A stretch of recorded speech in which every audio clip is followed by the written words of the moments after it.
In the far distance a conflict raged, small explosions, and the bright beams of light that stabbed out spoke to the ferocity of the conflict. Debris and outgassing wrecks were strewn about as each side of the battle tried furiously to slaughter the other. It was a dirty slugfest, and neither side looked to be gaining the upper hand. The large ship sat back, far from the fighting. It did nothing aggressive, made no moves towards the battle that raged nearly 100 kilometers distant from its safe vantage point. Suddenly the figure's horned head turned. The battle had changed.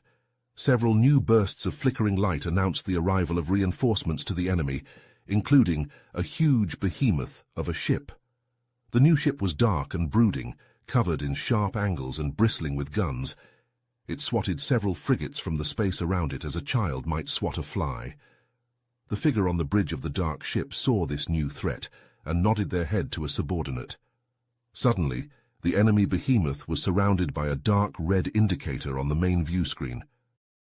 The deadly hum of the ship's extraordinary power plants built like some great storm approaching on the horizon.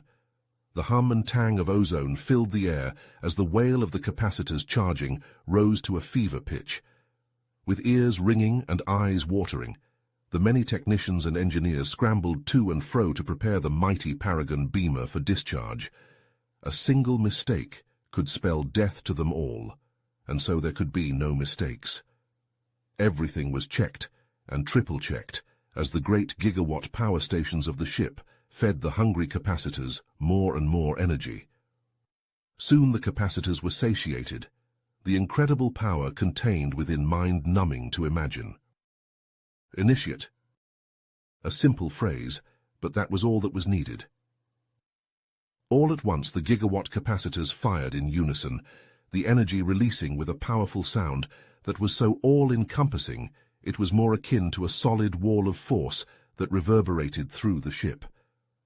The twin long spires at the front of the ship suddenly glowed brightly, the discharge of energy funneled through a complex series of mirrors, focusers and concentrators, till twin beams of brilliance stabbed forth.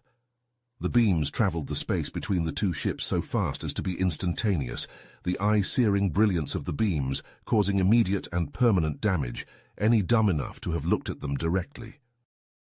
100 kilometers away, the beams impacted the giant enemy ship. Its dark armor plates were vaporized in an instant. Tons of molten slag, bits of machinery, and the charred bodies of her crew spewed out into the unforgiving black of space. The beams didn't stop there, however. They burned through the entirety of the great battleship in seconds, and then one impacted one of the remaining enemy heavy cruisers amidships. This touched off its munitions stockpile, and the resulting explosion tore many smaller supporting craft around it to splinters and razor shards from the glancing hit. The confusion amongst the enemy lines was immediate, and ultimately the thing that would bring about their downfall. The enemy flagship had been drawn out of hiding, the promise of an easy battle having gotten the better of its impetuous captain.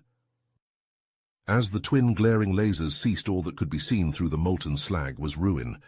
The once great battleship had been reduced to so many hunks of ruptured metal and debris.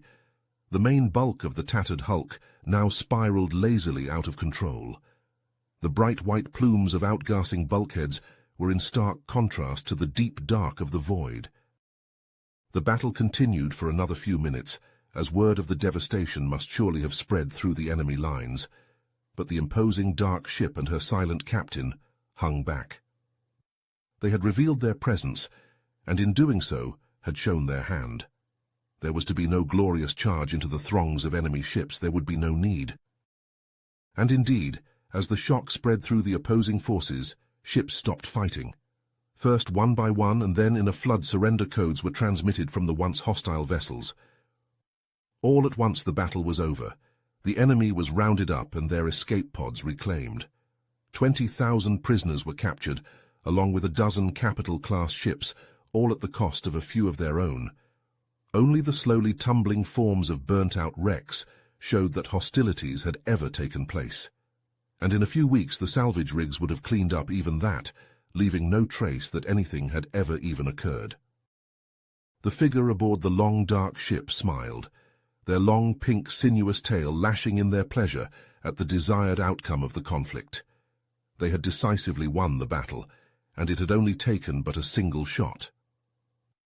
Once more, the monstrosity of a ship they commanded showed its value in both tactical and literal engagements. 300 more hulls of similar design had been laid down and were in various states of construction. When they were complete, this war would come to an end.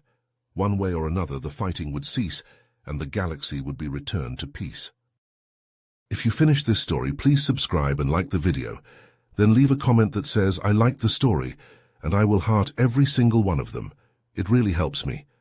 Thank you for your time.